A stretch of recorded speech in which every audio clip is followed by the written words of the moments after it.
आज हम देखने वाले हैं कि बियर लैम्बर्ट्स लॉ से जो डिविएशंस आते हैं कई मॉलिक्यूल्स के या कई सॉल्यूशंस के, वो क्यों आते हैं। Okay, so the first thing that you need to remember is that जो डिविएशंस आते हैं वो कभी भी लैम्बर्ट्स लॉ की वजह से नहीं आते। ठीक है, अब ये लैम्बर्ट्स लॉ की वजह से क्यों नहीं आते हैं? क्योंकि लैम्बर्ट्स लॉ ये स्टेट करता है कि absorbance is directly proportional to the thickness of cuvette या path length, right. Path length जिसे हम बी से भी रिप्रेजेंट करते हैं। ठीक है, तो ये जो लैम्बर्ट्स लॉ है वो स्टेट करता है। अब ऐसा देखा गया है कि किसी भी सोल्यूशन को आप उठा लो, अगर उसकी पाथ लेंथ या थिकनेस ऑफ क्यूवेट आप अगर उसको इंक्रीज करोगे तो साथ साथ कॉन्सेंट्रेशन या एब्जॉर्बेंस लीनियरली इंक्रीज होगा ही विदाउट एनी डिविएशंस एवर। सो एक्सपेरिमेंटली इसे फाइंड किया गया है कि लैम्बर्ट्स लॉ में डिविएशंस नहीं आते। जो डिविएशंस आते हैं वो मेनली बियर्स लॉ से आते हैं। अब ये बियर्स लॉ से डिविएशंस क्यों आते हैं ये हम अब पढ़ेंगे। सो द फर्स्ट थिंग इज़, पहली बात ये है कि जो हमारे लिमिटेशंस है बियर्स लॉ के वो हम पढ़ेंगे। ओके, ये जो लिमिटेशंस है ये है कि बियर्स लॉ जो है is not applicable to very dilute or concentrated solutions.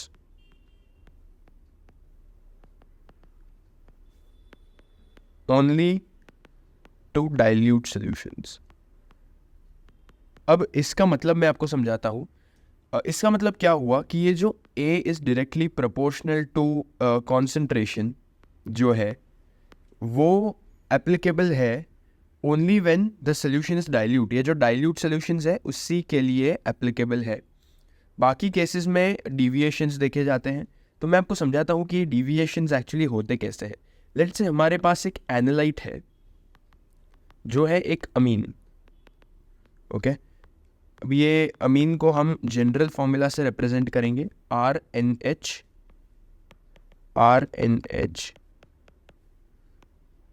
RNH। ठीक है, अब ये अमीन का जनरल फॉर्मूला है। अब लेट्स से हमने इससे बहुत ज़्यादा कॉन्सेंट्रेटेड फॉर्म में ले लिया। ठीक है, ये अगर कॉन्सेंट्रेटेड फॉर्म में है इसका मतलब क्या हुआ कि एक छोटे से वॉल्यूम में भी इसका क्वांटिटी जो एनालाइट का है वो बहुत ज़्यादा है। यानी कि ये जो मॉलिक्यूल्स है वो बहुत नज़दीक है अमीन के, राइट। अब इससे क्या होगा कि अगर ये बहुत नज़दीक हैं सब मॉलिक्यूल्स तो इनके बीच में inter molecular hydrogen bonds form होना स्टार्ट हो जाएंगे। ओके, अब ये इंटर मॉलिक्यूलर हाइड्रोजन बॉन्ड्स जो है ये और ये, इस केस में 2 हाइड्रोजन बॉन्ड्स दिखाए हैं हमने। इससे क्या होगा कि जब ये हाइड्रोजन बॉन्ड्स फॉर्म करेंगे तब इसकी वजह से 2 to 5 K कैलोरीज यानी किलो कैलोरीज यानी एनर्जी रिलीज होगी। अब ये क्यों होता है? ये रिलीज इसलिए होता है क्योंकि हाइड्रोजन बॉन्ड से ये पूरा सिस्टम स्टेबलाइज होता है। स्टेबलाइज होगा यानी कम एनर्जी पर जाएगा, कम एनर्जी पर जाएगा यानी एनर्जी रिलीज होगी, गेन नहीं रिलीज होगी। ओके, अब ये जो एनर्जी रिलीज हो गई, पहले ही नाइट्रोजन के पास लोन पेयर्स थे। ये तो आप सब अग्री करेंगे कि नाइट्रोजन के पास पहले लोन पेयर्स थे और अभी इसके बाद पास लोन पेयर्स के साथ हाइड्रोजन बॉन्डिंग भी है। ठीक है, आसपास के मॉलिक्यूल्स के साथ। अब इसकी वजह से होता क्या है कि होगा ऐसा कि अगर किसी भी यूवी रेडिएशन को इस पर हिट करना है, ये मॉलिक्यूल्स पर यानी ये एनालाइट पर, यानी कि ये एनालाइट के सॉल्यूशन पर अगर हिट करना है तो ये जो इलेक्ट्रॉन्स है इस केस में इसके एक्साइटेशन के लिए एक पर्टिकुलर एनर्जी रिक्वायर्ड थी पहले, राइट। एक पर्टिकुलर एनर्जी रिक्वायर्ड थी। लेट्स से उसके लिए जस्ट एज एन एग्जाम्पल हम ले रहे हैं कि 10 किलो कैलोरीज एनर्जी रिक्वायर्ड थी for the nitrogen's lone pair to be excited. Nitrogen lone pair excitation required 10 kilo calories energy. ठीक है, ये हम एग्जाम्पल की तरह ले रहे हैं। अब क्या हुआ, अब इन concentrated form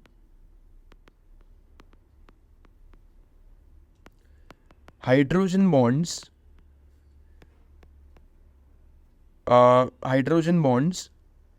have 2 to 5 kilo calories.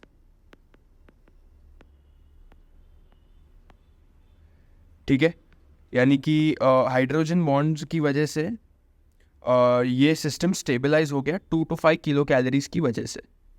Okay, अब इसका मतलब क्या हुआ कि जब रेडिएशंस अब हिट करेंगी इसे, ये सिस्टम को, तो इससे पहले कि ये जो लोन पेयर्स है वो एक्साइट हो पाए, उससे पहले ये हाइड्रोजन बॉन्ड ब्रेक करना पड़ेगा उस एनर्जी की लाइट को। ठीक है, हाइड्रोजन बॉन्ड breakage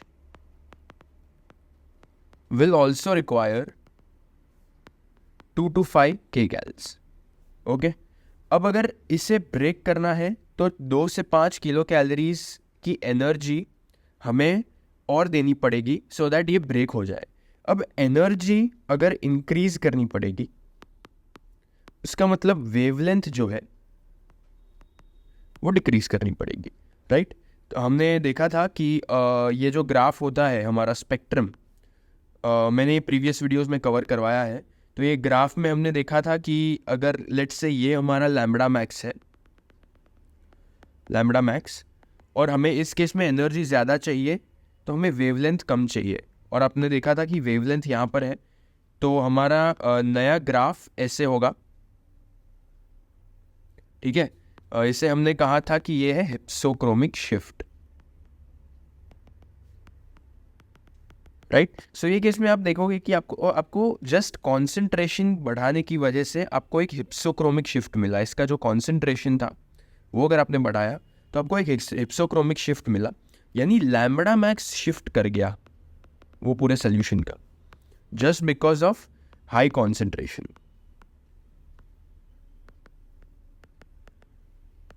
राइट। अब ये जो बियर्स लॉ है वो स्टेट करता है कि absorbance is directly proportional to concentration, right.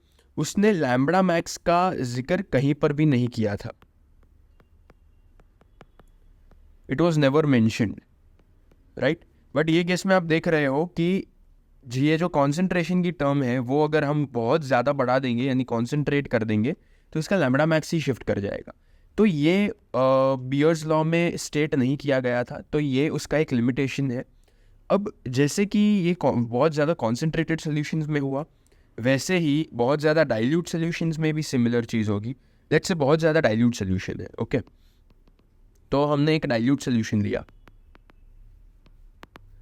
इसमें क्या होगा कि हमारे पास लेट्स से सेम अमीन का ही मॉलिक्यूल है, ये N है, ये बड़ा अजीब सा बनाया है मैंने, बट ये N है, NHH, ठीक है। और ये साइड भी लेट्स से हम बना रहे हैं अमीन, ठीक है। अब अगर ये है, अब डाइल्यूट सॉल्यूशंस में एग्जैक्टली इसका मतलब क्या होता है कि सॉल्वेंट ज़्यादा है, सॉल्यूट रिलेटिवली कम है। तो आप देख सकते हैं कि इसमें ये कितने फार अपार्ट है, राइट, एज कम्पेयर टू इधर जहाँ पर ये कितने क्लोज थे, इधर 3 दिख रहे थे, इधर 2 ही है, क्योंकि ये डाइल्यूट सॉल्यूशन है। अब डाइल्यूट सॉल्यूशन में क्या होगा कि सॉल्वेंट भी ज़्यादा है, तो इन दोनों के बीच में सॉल्वेंट आ जाएगा। लेट्स से हमने इथेनॉल में डिसॉल्व किया है इस चीज़ को, ओके। और ये मैं थोड़ा अलग तरीके से बनाता हूँ सो दैट पता चले कि हो क्या रहा है एग्जैक्टली। H यहाँ पर, ओके। अब ये अगर केस है तो ये जो इथेनॉल आया ना, ये इथेनॉल भी केपेबल है, क्योंकि ये पोलर सॉल्वेंट है, तो ये भी केपेबल है हाइड्रोजन बॉन्ड्स फॉर्म करने के। यहाँ पर आप देख सकते हैं H जो अमीन का है उसके साथ O जो इथेनॉल का है वो बनाएगा, और OH जो इथेनॉल का है उसमें से H जो है वो अमीन के N के साथ हाइड्रोजन बॉन्ड बनाएगा। ये हाइड्रोजन बॉन्ड, ये हाइड्रोजन बॉन्ड, राइट, ये दोनों बने हाइड्रोजन बॉन्ड्स। तो इसमें भी सेम चीज़ हो जाएगी जो आपने लास्ट केस में देखी थी, जो आपने यहाँ देखी थी वो सेम केस हो जाएगा कि इसकी जो वेवलेंथ रिक्वायर्ड है लैम्बडा मैक्स जो है वो शिफ्ट कर जाएगा, क्योंकि ये हाइड्रोजन बॉन्ड भी let's say 2 to 5 kilo calories का है, तो इसको ब्रेक करने में भी उतनी एनर्जी और लगेगी, तो वेवलेंथ कम हो जाएगी, तो उसका हिप्सोक्रोमिक शिफ्ट देखने मिलेगा। तो ये है लिमिटेशंस ऑफ बियर्स लॉ। जैसे कि हमने कहा कि लैम्बर्ट्स लॉ के कोई लिमिटेशंस है नहीं, बियर्स लॉ के ही है। अब सेकंड आता है apparent chemical deviation from bears law.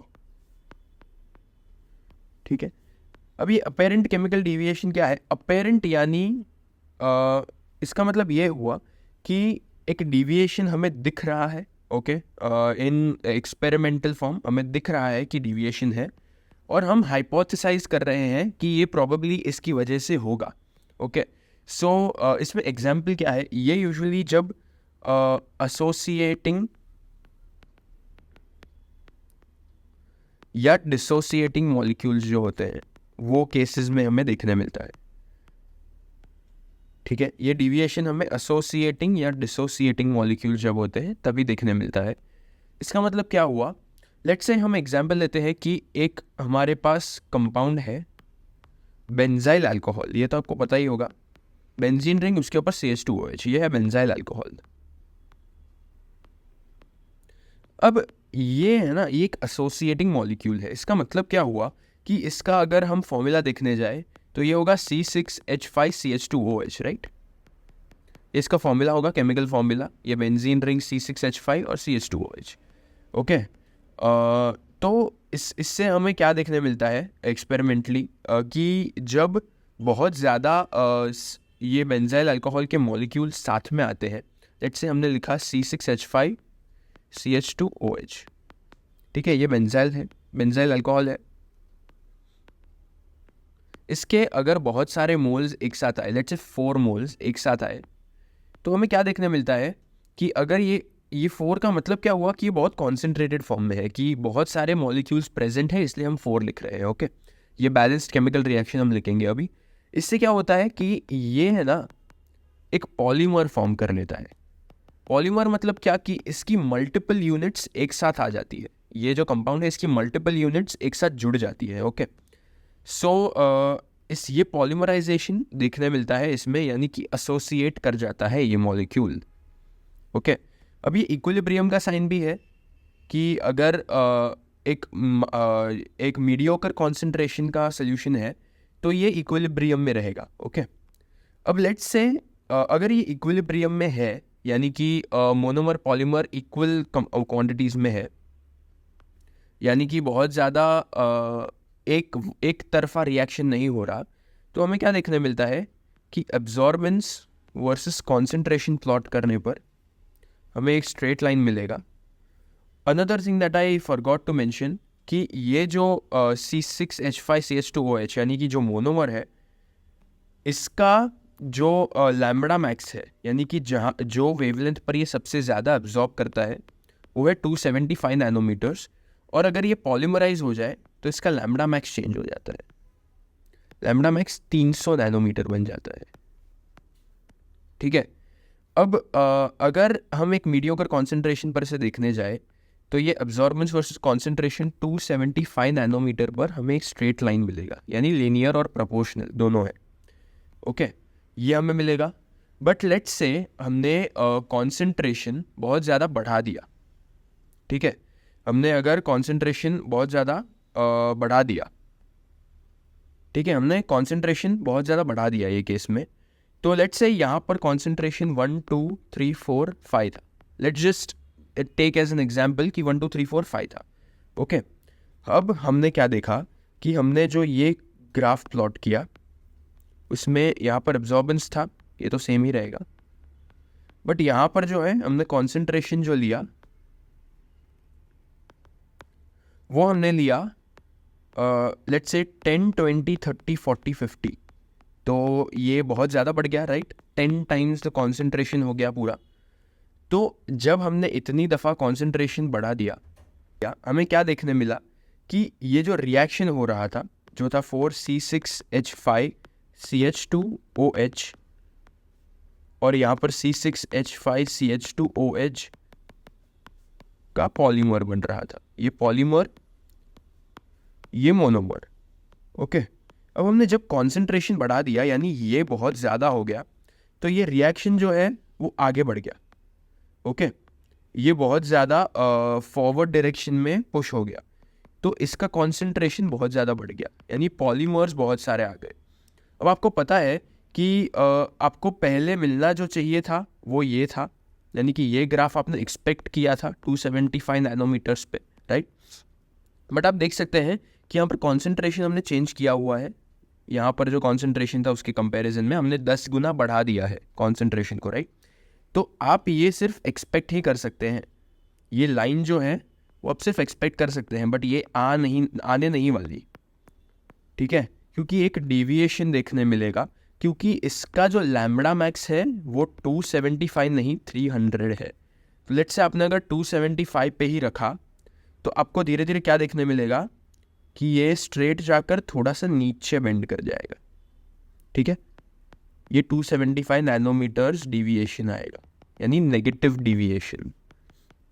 Negative deviation क्यों? क्योंकि ये जो लिनियर लाइन हमने एक्सपेक्ट की थी उसके कंपैरिजन में ये एक नीचे की तरफ जा रहा है, सो नेगेटिव डिविएशन, यानी एब्जॉर्बेंस जो है वो नीचे की तरफ जा रहा है, सो नेगेटिव डिविएशन देखने मिलेगा हमें। ओके, अब ये क्यों देखने मिला? अगर आप ध्यान से सोचें कि जैसे जैसे आप कॉन्सेंट्रेशन बढ़ाते जा रहे हो आपका ये जो पॉलीमर है वो बढ़ रहा है, राइट। अब ये पॉलीमर बढ़ रहा है तो इसका लैम्बडा मैक्स भी जो सब स्पीशीज़ का है वो 300 हो रहा है एज़ कम्पेयर टू 275 जिस पे हम इसे मेजर कर रहे हैं। ओके, मतलब कि 275 नैनोमीटर जिसका लैम्बडा मैक्स था, इसका जो लैम्बडा मैक्स था वो 275 था, इसका कॉन्सेंट्रेशन कम होता जा रहा है, ठीक है। इसका जो कॉन्सेंट्रेशन है वो धीरे धीरे डिक्रीज हो रहा है और ये पॉलीमर का इंक्रीज हो रहा है। तो ये 275 पे एब्जॉर्ब करने वाली स्पीशीज़ कम हो रही है तो ये आपको नेगेटिव डिविएशन मिलेगा, क्योंकि एब्जॉर्बेंस 275 नैनोमीटर्स पे कम हो गई क्योंकि उसकी स्पीशीज़ घट गई, ठीक है। लेट्स से अगर उसके बदले में आप 300 पर स्टार्ट करते हैं मेजर करना एब्जॉर्बेंस को, तो आपको इसका उल्टा दिखेगा, यानी पॉजिटिव डिविएशन दिखेगा। यह आएगा 300 नैनोमीटर्स पर पॉजिटिव डिविएशन। पॉजिटिव क्योंकि एब्जॉर्बेंस अचानक से बढ़ रहा है, इंक्रीज पॉजिटिव, राइट। सो ये क्यों देखने मिला? क्योंकि आपका जो कॉन्सेंट्रेशन है वो जैसे जैसे बढ़ रहा था आपका लैम्बडा मैक्स बढ़ रहा था, यानी 300 नैनोमीटर पे जो स्पीशीज़ एब्जॉर्ब करती है वो ज़्यादा हो रही थी, राइट। सो ये अब हमने 300 नैनोमीटर पे मेजर किया तो धीरे धीरे यहाँ तक तो लीनियर था, बट जैसे जैसे कॉन्सेंट्रेशन बढ़ा पॉलीमर का जो कॉन्सेंट्रेशन है वो भी बढ़ना स्टार्ट हुआ, तो धीरे धीरे 300 नैनोमीटर पर बहुत ज़्यादा एब्जॉर्ब करने लगा वो, क्योंकि उसका लैम्बडा मैक्स 300 नैनोमीटर था। सो ये आपको एक और एक डिविएशन देखने मिलता है बियर्स लॉ में, जहाँ पर कॉन्सेंट्रेशन के टर्म्स में होता है, और ये लिमिटेशन जो मैंने आपको पढ़ाया वो तो था ही। ओके, ये लिमिटेशन तो है ही, बट ये अपेरेंट केमिकल डिविएशन ये यूजुअली एसोसिएटिंग और डिसोसिएटिंग मॉलिक्यूल्स में जो मिलता है वो भी ऐड हो गया। तो ये है डिविएशंस या लिमिटेशंस बियर्स लॉ के। Thank you for watching.